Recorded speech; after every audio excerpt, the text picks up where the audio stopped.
Hello students, welcome back to our YouTube channel Chemical Funda. In today's video, we are going to see Mendeleev's periodic table. In our previous video, we have seen Dobereiner triads and Newland's law of octaves. We have seen their explanation and their limitations.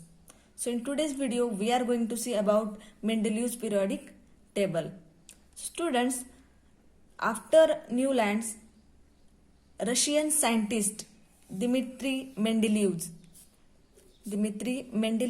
he developed his periodic table of elements during a period of 1869 to 1872 AD, that is Anno Domini, and his periodic table was an important step in the classification of elements. It gives a new way of thinking to the scientist how to classify elements. So this was like a benchmark at that time for the classification of elements. So when the Mendeleev developed his periodic table, at that time 63 elements were known. And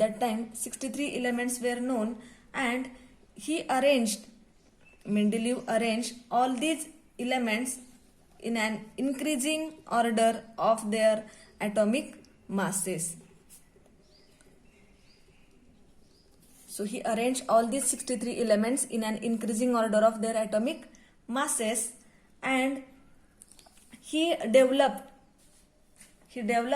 one law, and that law is known as Mendeleev's periodic law. And that law, Mendeleev's periodic law, is stated as properties of elements are periodic function of their atomic masses. What does it mean? Properties of elements. Which properties? That chemical and physical properties of elements are periodic function. Periodic function means after a certain time of interval or after certain elements, those properties are going to be same. So we are called that as a periodic functions of their atomic masses.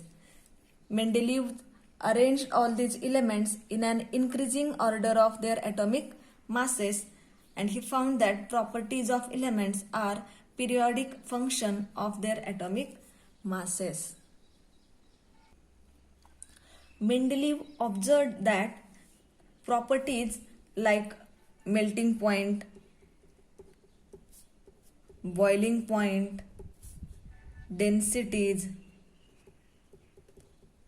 or their hydrides, oxides, their hydrides, oxides, all these properties are repeated after a definite interval. All these properties of those elements were repeated. So he tried to arrange all these elements in a proper table, and that table we called as a Mendeleev's periodic table. Okay, see students, this is Mendeleev's periodic table. You can see here in this table there are certain columns and certain rows. So these vertical columns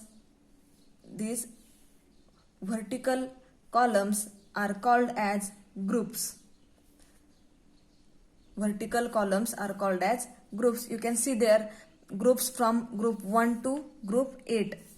So vertical columns are called as group, while horizontal rows are called as periods. And vertical columns are called as group. So you can observe in this Mendeleev's periodic table, you can see here in group 1 you can see there R2O. So what does it mean, R2O? R is nothing but that elements in this group. 2 and O is nothing but their oxide. For example, if you will take an element H, so you can write here H2O means oxide of hydrogen. Li lithium, Li2 O. Or see, first element, if you will take hydrogen, H, this 2 means you can write here 2O, or you can write like this way, H2O.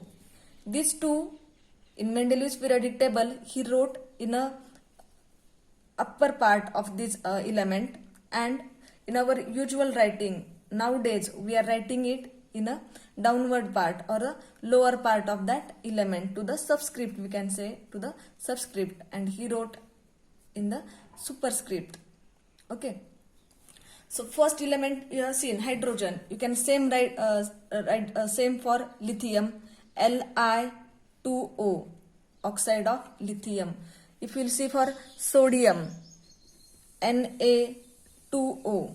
Got it? So you can write the oxide of elements in this group 1, for each element in the same way, and you will get the same formula, R2O. Understood? R2O is a general formula for group 1 elements for their oxides. You can see for the group 2. Group 2's oxide formula is RO. Group 2's oxide formula is RO. You can see the first element there, beryllium. So its formula will become BeO, beryllium oxide. Next comes magnesium, MgO. Next comes calcium, CaO, and so on. So this RO is a formula for oxide of elements from group 2, and you will get the same formula, same general formula RO for each element in group 2. You can see now group 3, oxides group 3, they are having formula R2O3. You'll see it is R2O3. Here R is a boron, B2O3. Next comes aluminium, Al2O3, aluminium oxide, boron oxide. So these are the formulae for group 3 elements for their oxides. Same comes for the remaining elements. Next, see group 4. Now group 4, they are showing their hydrides as well as oxides.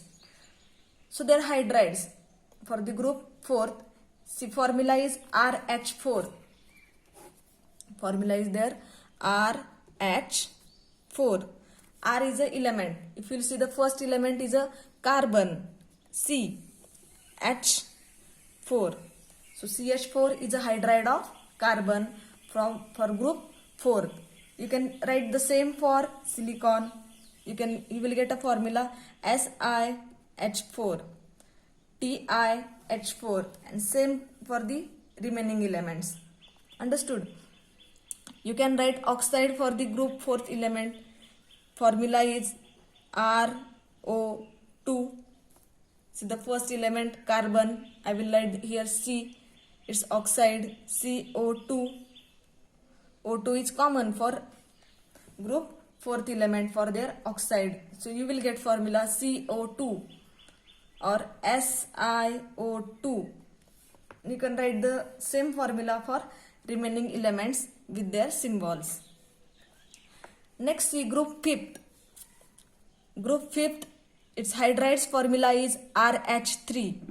First element is nitrogen, so formula will become NH3 or PH3. Got it? Or their oxides formula is R2O5. So you will get their formula N2O5. See, N2O5, nitrogen pentoxide, or P2O5, V2O5, vanadium pentoxide. So in the same way you will get the formula for each element in group 5th. Next, if you will see group 6th. Group 6, their hydrides formula is RH2. So first hydride, if you will see oxygen, so you will get formula OH2. OH2. 2, oxide of hydrogen, or we are writing it nowadays as a H2O. This nothing but this OH2, that is H2O.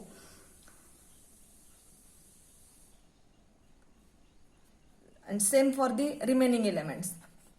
Next, see their oxide RO3. R is that element and O3 is its oxide. If you see the element sulfur, S is oxide O3, sulfur trioxide, or CrO3, chromium trioxide. Next, the group 7th. Their hydrides formula is RH and its oxides formula is R2O7. And last is group 8. They are not forming any hydrides, but their oxides formula is RO4. I will give this table in a description box. For better understanding, you can just find that image. Group 8 element, they are showing their oxides. For example, ferrous, cobalt, nickel, copper, and their oxide. Or remaining elements, they are also forming their oxides with this general formula RO4. In this table, we have seen these elements, they are forming their formulae, and we are writing as the R2O or this R2O7. This was the method used by Mendeleev in his periodic table, but in our present system we are writing these molecular formula as R2O and R2O7. These numbers Mendeleev wrote in a upper part, but we are writing nowadays in a lower part of those elements. If you will observe this table carefully, you will find that there are certain elements, their atomic masses is given. Their atomic masses are given, but names of those elements were not given. Their atomic masses are predicted, but the names are absent. Why this is so? Because Mendeleev, he predicted masses of certain elements, and those elements were not discovered at that time. So he just predicted between the calcium and titanium there must be an element with an atomic mass 44, or between the zinc and arsenic there must be two elements with the atomic masses 62 and 72. So these elements were not known at that time. So you can see here this 44, atomic mass 44, atomic mass 68, atomic mass 72, or atomic mass 100. So these are the certain places where names of elements were not mentioned, but their atomic masses were predicted. Again, you can see at certain places there is a question mark before the symbol of that element. You can see for Yt, yttrium, there is a question mark. For the Ce, celerium, there is a question mark. Di, Er, La. So these are the certain elements symbol. Before their symbol, question mark is mentioned. Why this is so?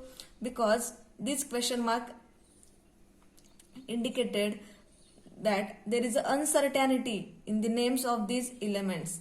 There is uncertainty in names of certain elements. Therefore, Mendeleev mentioned question mark before the symbol of those elements.